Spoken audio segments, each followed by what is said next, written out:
दोस्तों, इस टाइम दुनिया में जो सबसे बड़ा इवेंट कहीं होता हुआ दिख रहा है तो वो कोई और नहीं बल्कि कतर में होने वाला फीफा वर्ल्ड कप है, जिसमें पहली बार कतर को मेजबानी करने का मौका मिला है। और इस मौके की तलाश में कतर बहुत दिनों से था, लेकिन कतर की राजधानी दोहा साल 2022 में फुटबॉल वर्ल्ड कप की मेजबानी बन जाएगी। ये कुछ साल पहले तक किसी ने सोचा भी नहीं था, क्योंकि फीफा वर्ल्ड कप कहीं ना कहीं दुनिया भर में खेला जाने वाला सबसे बड़ा इवेंट है, जिसके लिए लोग दुनिया भर से ट्रैवल करके इस देश पहुंचते हैं जहां पर यह वर्ल्ड कप हो रहा है। इसीलिए फीफा किसी भी अरे गहरे देश को इसकी मेजबानी देने से बचता है। और कतर कुछ दशक पहले तक एक साधारण से भी खराब देश था।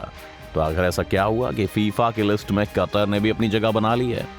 देखा जाए तो आज से करीब एक सेंचुरी पहले यानी कि साल 1922 में तो ये 12,000 वर्ग किलोमीटर में फैला खाड़ी देश प्रैक्टिकल तरीके से रहने के काबिल नहीं माना जाता था। यहाँ रहने वाले लोगों की बड़ी तादाद मछुआरों और मोती चुनने वालों की थी। और ये लोग खाना बदोश थे जो अरेबियन आइलैंड में घूम घूम कर रहा करते थे। आज के समय में वहाँ रहने वाले जो लोग करीब 80 साल के ऊपर हैं, उन्हें 1930-40 के दौर की वो डरावनी फाइनेंशियल प्रॉब्लम भी याद है। ये वो टाइम था जब जापानी लोगों ने मोती की खेती और इसका मास प्रोडक्शन शुरू कर दिया। नतीजतन कतर की अर्थव्यवस्था चरमरा गई थी। इसी दशक में कतर से 30% लोगों ने पलायन कर दिया और बेहतर मौकों की तलाश में विदेश चले गए। और यूनाइटेड नेशंस के मुताबिक इस दौरान यहाँ की रहने वाली पॉपुलेशन 24,000 तक सिमट कर रह गई थी। लेकिन फिर कतर की इकोनॉमी में यू टर्न आया और एक जादू की तरह कतर दुनिया के सबसे बड़े तेल रिजर्व के रूप में उभर कर सामने आया। मिड 20th सेंचुरी में कतर के खजाने में तेजी से बढ़त होने लगी और ये दुनिया के सबसे समृद्ध देशों में शुमार हो गया। आज कतर में बहुत सारे स्काई स्क्रैपर्स, शानदार आर्टिफिशियल आइलैंड्स और बहुत ज्यादा मॉडर्न स्टेडियम है। लेकिन ये सफर कैसे शुरू हुआ, आइए उस पर एक नजर डालते हैं। तो दोस्तों, एक तो बात बाकी के गल्फ कंट्री की तरह कतर पर भी लगाई जा सकती है कि पिछले सदी में जिस कारण से गल्फ कंट्रीज में अचानक से पैसों की बाढ़ आ गई, वो सिर्फ और सिर्फ पेट्रोलियम था, जिसे लोग उस जमाने में ब्लैक गोल्ड कहा करते थे। लेकिन जब कतर में ब्लैक गोल्ड की खोज हुई तो कतर एक आज़ाद देश नहीं था और 1916 से ब्रिटिश रूल के हाथ में था, जिन्होंने 1916 में इस इलाके पर अपना कंट्रोल कर लिया था। लेकिन कई सालों की खोज के बाद पहला भंडार 1939 में इस देश के वेस्टर्न कोस्ट पर दोहा से लगभग 80 किलोमीटर की दूरी पर दुखान में पाया गया। अब बस फिर क्या था, कतर को लग गया था कि ये मौका है और इसे भुना लेना है। हालांकि इस खोज को बनाने में कतर को कुछ और साल लगे। ऐसा इसलिए क्योंकि ये खोज सेकेंड वर्ल्ड वॉर में शुरू हुई थी, जिसके कारण 1949 तक तेल का एक्सपोर्ट रुका रहा और इसीलिए इससे मिलने वाला फायदा भी शुरू नहीं हो सका। यानी कि चाबी तो मिल गई थी लेकिन किस्मत का ताला नहीं खुल पा रहा था। लेकिन जैसे ही दुनिया वापस अपनी जगह पर आनी शुरू हुई, वैसे ही पूरी दुनिया में एक नए इंडस्ट्रियल सेक्टर ने बूम कर दिया था और वो था ऑटोमोबाइल सेक्टर, जिसे चलाने के लिए पेट्रोलियम की जरूरत पड़ने लगी।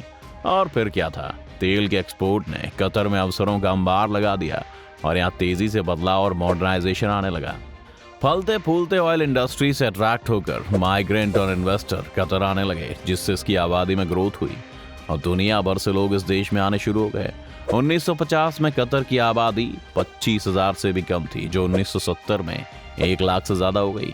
यानी करीब 20 साल में आबादी करीब 4 गुना हो गई। जो देश कभी मछुआरों और मोती चुनने के लिए जाना जाता था, वहाँ की जीडीपी 1970 में 300 मिलियन US डॉलर से ज्यादा की हो गई।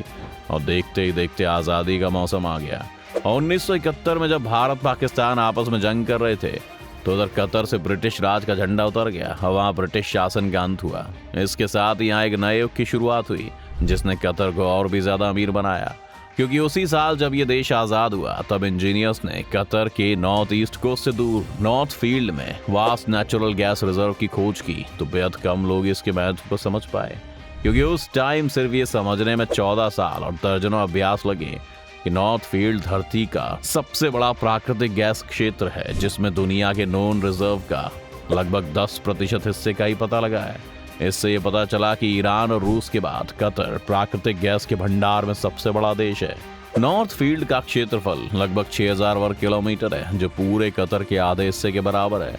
कतर गैस यानी कि वो कंपनी दुनिया में सबसे ज्यादा लिक्विफाइड नेचुरल गैस का प्रोडक्शन करती है। वो अपने इस इंडस्ट्री से कतर की इकोनॉमिक ग्रोथ में एक वाइटल रोल निभाती है।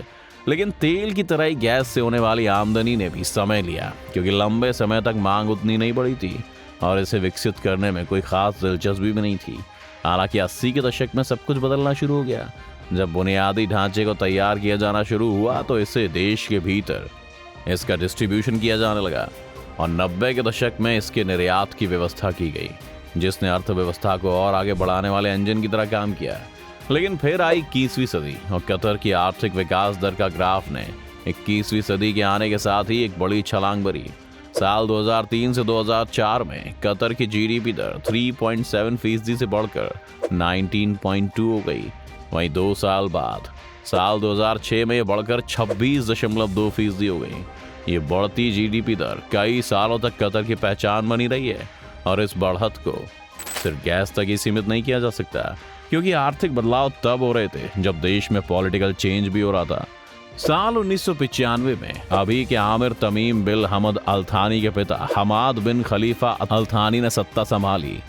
ये कुछ लोगों के लिए एक विवादास्पद घटना थी कि ऐसा कैसे हुआ। हमाद बिन खलीफा अल थानी ने अपने पिता की जगह तब ली जब वो स्विट्जरलैंड के दौरे पर थे।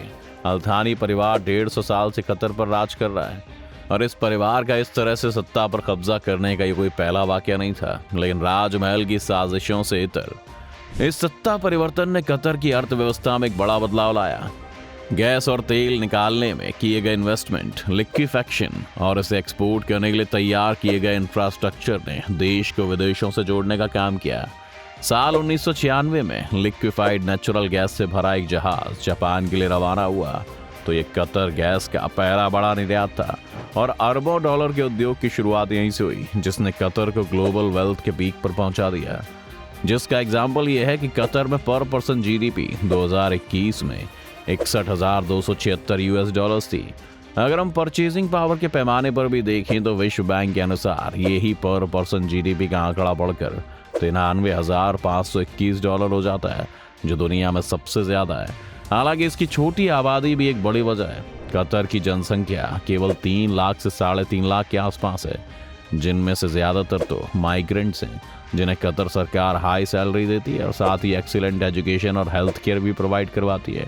हालांकि हालिया सालों में कतर की अर्थव्यवस्था को नुकसान भी हुआ है, जैसा कि दुनिया के बाकी देशों को हो रहा है, और वो थोड़ी धीमी हुई है। लेकिन ये अभी शुरुआत है, क्योंकि भविष्य में इसके सामने चुनौतियां जरूर हैं, क्योंकि ये पूरा देश फॉसिल फ्यूल पर निर्भर करता है और इस समय चल रहे क्लाइमेट इफेक्ट को देखते हुए कहा जा सकता है कि जल्दी दुनिया भर से पेट्रोलियम का यूज कम करने का काम होगा। और ऐसा हुआ तो भले कतर के पास सब कुछ हो, लेकिन उसकी इकोनॉमी तो बर्बाद हो जाएगी। और इसके एग्जाम्पल भी हैं, जैसे 2013 और 2014 में तेल की कीमतों में गिरावट आई और सोर्स ऑफ इनकम में बदलाव की जरूरत ही इस देश में चर्चा का मेन टॉपिक बना। इसके अलावा कतर के साथ एक डिप्लोमेटिक डिस्प्यूट के बाद सऊदी अरब, संयुक्त अरब अमीरात, बहरीन और मिस्र ने 2017-2021 के बीच नाकाबंदी की थी, जिसने कतर की अर्थव्यवस्था को बड़ी चुनौती दी थी, क्योंकि उनका धंधा सही से नहीं हो पा रहा था। अब आपको बताएं कि कतर ने गैस और तेल के अलावा फाइनेंशियल इनकम के नए जरिए नहीं तलाशे हैं और इसलिए अब वो निजी सेक्टर को फैलाना चाहते हैं और इसमें वे निवेश कर रहे हैं ताकि हाइड्रोकार्बन यानी एक तरह से पेट्रोलियम और नेचुरल गैसेस पर उनकी निर्भरता कम हो सके। इसका प्रयास का एक अच्छा उदाहरण है कि लंदन और न्यूयॉर्क जैसे शहरों में कई फेमस प्रॉपर्टीज में कतर की इन्वेस्टमेंट अथॉरिटी और कतर के फंड की हिस्सेदारी है। इसके अलावा अब कतर दोहा को इवेंट, कॉन्फ्रेंस और बैठकों का हब बनाने पर जोर दे रहा है और इसीलिए खासकर फीफा वर्ल्ड कप इवेंट इसका बड़ा एग्जाम्पल है।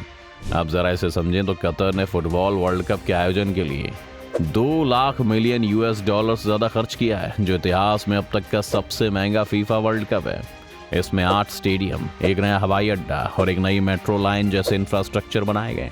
जिस तरह से कतर का इंफ्रास्ट्रक्चर तैयार किया गया उस पर सवाल उठता है। इसके निर्माण में शामिल कई मजदूर नेपाल, भारत और बांग्लादेश जैसे देशों से आते हैं, जिन्होंने अमानवीय परिस्थितियों में काम किया और कईयों की जान भी चली गई, लेकिन कतर को इनसे कोई फर्क नहीं पड़ा। इसमें कतर और international federation of association football यानी फीफा के खिलाफ भ्रष्टाचार और रिश्वतखोरी के आरोप लगाए जा रहे हैं। कई लोग दावा कर रहे हैं कि साल 2010 में कतर ने रिश्वत के बदले वर्ल्ड कप की मेजबानी अपने नाम करवाई है। लेकिन अब वर्ल्ड कप में कतर के कट्टर इस्लामिक विचार भी दुनिया तक पहुंच रहे हैं कि भले ही आज वो डेवलप कर चुके हैं, लेकिन अभी भी इस देश में डेमोक्रेटिक फील खत्म करके ही आप रह सकते हैं। अब आगे क्या होगा, इस वर्ल्ड कप के बाद कतर की छवि क्या बनेगी, ये बात देखने वाली होगी। आपको क्या लगता है, ऐसे देश जो महज पेट्रोल और नेचुरल गैस पर पूरी तरह से डिपेंड करते हैं, उनके पास ये रिसोर्स खत्म हो जाता है या दुनिया में इसका इस्तेमाल बंद हो जाता है, तो इन देशों का क्या होगा? आप हमें कमेंट करके ज़रूर बताएं। साथ ही इस वीडियो को लाइक और शेयर करना ना भूलें और चैनल को सब्सक्राइब भी कर लें।